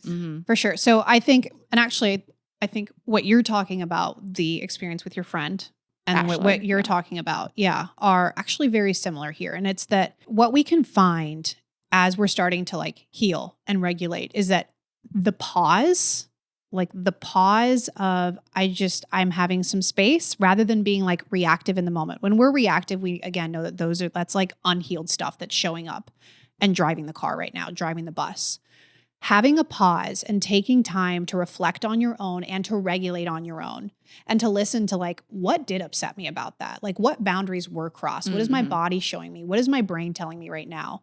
And then going back and being like, hey, you know, I've actually had some time to like marinate on this a little bit. I felt something during that experience and I want to communicate that to you now. Like now that I've had some time to really process it. And I think that in relationships, you know, intimate relationships, when you have a partner that comes from a place of a lot of trauma background and maybe like your way of communicating is like, and for David and I, it was very much so like, I'm very much so was an anxious attachment, codependent, clingy, like in relationships. He was the opposite. He was avoidant. And by the way, that's so natural that you attract often the opposite when you're trauma bonding, right? Because his running away triggered my impulse to chase after him. And then my impulse to chase after him prompted his running away. And so it was like this dance of us kind of meeting in the middle and just being committed to like, we love each other enough to make it work. and we took it slow, and it was not perfect. It took us like 4 or 5 years to even get engaged, like it just took us time. But I think that having the consistent commitment of when we disconnect, which is what we call a rupture in a relationship, when there's a rupture, as long as we're committed to the repair, we will be able to like meet in the middle. And now I'm at a place now where I feel like I have this really securely attached style in my life because of him. Yeah. And what we found worked is that like when we had moments where there was a disagreement or a rupture, kind of similar to like your friend, we would go and self-regulate. And it's like, I need a moment to myself to like regulate on my own. And then he needed to do the same. And then we would come back together when we're in a place of more like, okay, now we've self-regulated. Now we're at the top of the ladder and bringing the ladder back in. And we're in a place where like connection is important. So it's like we were able to communicate and listen to each other. But that's the whole art of pausing, of like, we don't need to figure this out right now. I know a lot of people say like, don't go to bed angry. It's more so like, don't go to bed with a forced apology. I feel like that is actually really important. Like a forced apology is so inauthentic, and that's not true authentic connection and repair. Yeah. If there's one thing I've improved on and changed completely, it's just the not reacting in the moment. Yeah. Like, I don't know why I used to be so like, I gotta tell him right now that I'm mad, you know, like, and I'm like a different person. Like my fiance did something but it wasn't even, it was something I wanted to address. And I waited the next day. Like I feel calm. I feel like we'll talk about it and we'll figure it out. And it doesn't have to be right now. I don't know. But I'm also sure it's been the small moments that have built up over time that have shown your nervous system that even when there's conflict, I know that we're going to be okay tomorrow. And I said that to her. With Raina, like over time with Raina, like I feel like being a partner with Raina all these years has helped me work on all of those things. Like in this relationship. Let's credit the real relationship. Which is it wasn't him. I was perfect when I got with him. It was you that had to help me. She's like, I have set the standard. He hasn't said anything. I was good when I entered into that because of all the years of work with you. Lucky me. No, but there was a situation I was saying to you with him. The situation's irrelevant. It wasn't like a big deal. But I said to you, like, you're able to respond to this in like a kind, calm way because you know that you're up against a person that loves you, that is kind and calm, and committed, not attacking you. And that what you said, the commitment and the consistency. We talked with a previous guest about an anxious and avoidant pairing. And like, if it's going to work, that just has to be some agreed upon consistency and a commitment. And that's the only way. Exactly. And is exactly what you said. But does he come from any trauma as well? He does. Yeah. Okay. Yeah. And I share a little bit about that in the book. I shared with his permission, of course. But he comes from a background, his parents were divorced and his dad was just very emotionally not present in his life, very much so also not physically present in his life. He was an only child, and there was some infidelity that kind of happened in the marriage. And so there's some feelings of abandonment for him, but his turned into like just push people away because people are going to let you down. And my fear of abandonment is people are going to leave, so we need to cling on, right? But I think that what you're talking about, that consistency, we always say, because there's what we know in our mind, right? Which is like, this person isn't out to get me. This person isn't going to harm me like I've been harmed in the past. Like I know, but why am I so damn reactive?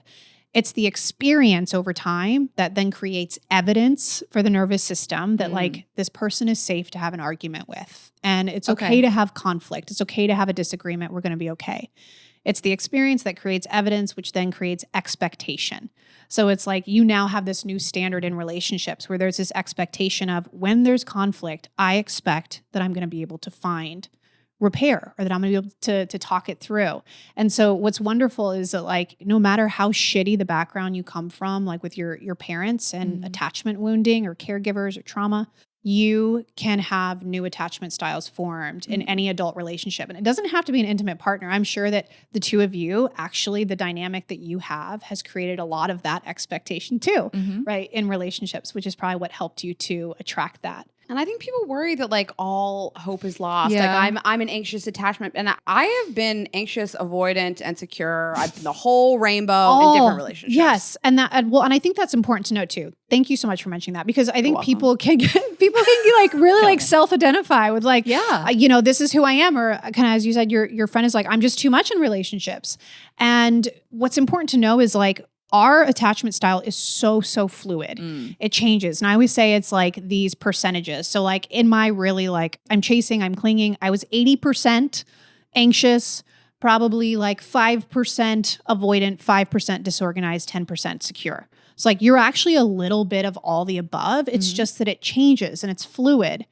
And so I think that's important to note that like these styles are here for a reason. They help us in relationships to manage stress and conflict. But also, I think this is also where parts work can come in. So like you were asking, how can I help a partner who's been through whatever? Parts work is where you say, a part of me feels upset with you right now. Or like a part of me wants nothing to do with you right now. I don't even want to see your face. But another part of me loves you. And I know we'll talk about it tomorrow. So that's where like you can really express like, I'm really fucking pissed, but I also love you. Let's work it out tomorrow. Which is important for anyone that has even the slightest bit of abandonment issue where you think, and everybody has a different type of upbringing trauma. You think the fight is that's over. If they're walking out, the relationship is over. Like, I just love that you gave the encouragement and the optimism that you're not just damaged goods forever. If you have these issues, this trauma, this abandonment, like you can repair it with a romantic partner or a friend or multiple, like different relationships throughout your life. Yeah. Your children. Yeah. And I really encourage people, I'm sure you should too, to notice how your partner makes you feel in your body. And, oh my God. you know, I was thinking literally the same Look at us go, you guys. Wait, we're co-regulating. That was wild. I've seen friends in relationships like this, or, you know, I've been in relationships where I'm like, being in this relationship makes me feel really bad in my body. I had this relationship with somebody who just cheated on me all the time and I never knew he was. And when we broke up, it was the greatest relief I have ever felt. The feeling of, oh my God, this isn't my problem anymore in my body superseded any sadness I felt about losing somebody who I loved, who was my good friend, who I cared about. Like, I just was like, oh, my body I can sleep. Yeah. Oh God. The anxiety. Like, if your partner doesn't make you feel like that, if you're like, I can't get through the day, like, check in. You're like, people lose their hair. I mean, that's why you lose your hair when you get stressed or you have ulcers or whatever. Like, there's really no denying that all that stuff lives in our body. I mean, we've just watched women just fall apart in these relationships that are bad. I mean, they ruin your life. They ruin your health. It's a delicate balance because there's part of you that's like, if we have not faced yet some of those older wounds, right? We haven't done the self-healing, self-improvement. What we often find is that like we're chasing these old patterns and these old experiences and we're just mirroring them in our present day, right? So like the abuse that we experienced maybe in childhood or something like that, that's now showing up here in our present day. And we're trying to control or create a different outcome. And so that can be number one. But at the same time, this is what's really interesting. When you do find a partner that you can let your protective armor off, we always say your nervous system is like your armor. You'll often find that you do attract a partner who is going to trigger in you the things that need to be healed. Because like the more that you feel safe and you let that armor down, it's more that like your body is like, hey, those things that you went through in the past that we've really kind of stuffed away and hidden in plain sight, we can now heal that here. And so there will be times where like these old things will start to emerge and you're like, oh, is this a sign that like I'm chasing? Regressing or regressing. And so I think that is again where it comes to the question of like, as this comes up, do I feel safe enough to like move through this with the partner? Do I feel like they're committed? Because David and I have had a lot of stuff come up in our relationship and it's been incredibly therapeutic for us to like work through it together. It's never felt like, oh shit, this means it's the end. Yeah. You know, it's kind of like, oh yeah, this is here. And maybe this is just a sign that like we're taking off that armor, you know? Yeah. I'm glad that you found that. Yeah. Yeah. I love that. He's great. He's just driving around with the kids. Okay. Well, right we'll let now. you go. No, when you no, called they're good. me, She's I was napping. like, I think there's a baby with her. That's not really going to work for the recording. It's funny. He dropped me off, but then my car was still connected to the Bluetooth. So when I called you, I'm like, hello, why did I not hear anything? You rolled down the window. He's like, you're on the Bluetooth. And I just he hear hung this. up right away. I think he hung up in the car. Oh my God. Well, you have been wonderful to have back and congratulations guys on the so book. much. And Yeah. you've dedicated you. your life to helping people. And it's a beautiful thing. And I'm sure people will want more of you and your website and your book and everything. The DMs are open, you guys. DMs are open. Yes, please reach out. No, and I appreciate that. And I think the one takeaway that I have for people is that like, this book doesn't heal you, you heal you. And I always love saying that just because the book is kind of like, it's a template or like a guidebook back to yourself. Again, and recognizing that like, oh, that pain that I have, oh, that anxiety that I have, oh, those things that I have are actually my body's natural way of protecting me and like managing and moving through overwhelming things in my life.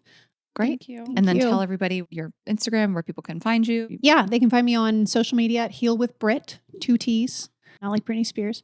And She could use some healing. yeah, she could use some healing. Poor thing. Yeah. Get well, Brittany. I do love Britney Spears. I remember telling my dad she was iconic. I still do think Love she's her. iconic, She does yeah. need some healing. She does need some healing, man. All right, so back to you. Yeah, so 2 T's, Heal with yes, Brit, 2 yes, Heal with Brit with 2 T's. You can find me on Instagram or TikTok. And then if you want to learn more about the book or working with me or joining the Body First Healing program, just go to bodyfirsthealing.com. Okay. Bodyfirsthealing.com. Okay. Amazing. Easy breezy. We are girlsgottaeat.com, Girls Gotta Eat podcast on Instagram and TikTok. I'm Ash Hess. Raina is Raina.Greenberg. Subscribe on YouTube. Share this episode with a friend, and we will see you Thursday. Have a good week, guys. Bye.